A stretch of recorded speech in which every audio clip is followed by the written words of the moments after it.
আসসালামু আলাইকুম।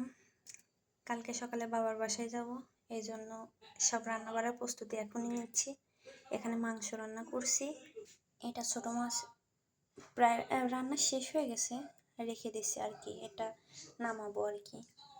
এখানে দুধ জাল দিছি, আর এটা আমার আইসক্রিম খাইতে খাইতে গলে গেছে, ঠিক আছে।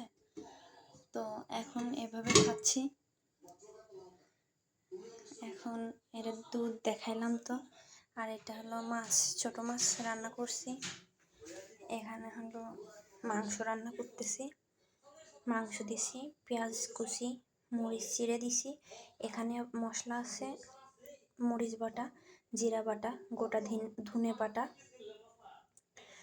এলাচ ফল, এলাচ আর দারুচিনি বাটা, আদা বাটা, রসুন বাটা, পেঁয়াজ বাটা। আর এর মধ্যে একটা মশলা দিয়েছি যেটার নাম আমার আর কি আমি জানি না আর কি। বললাম আমি রান্না বাড়া নতুন করছি আর কি।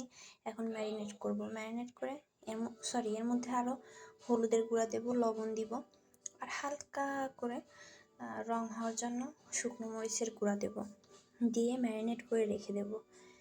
20 মিনিট রাখার পরে এটা রান্না করব, আশা করছি দেখবেন সেটা।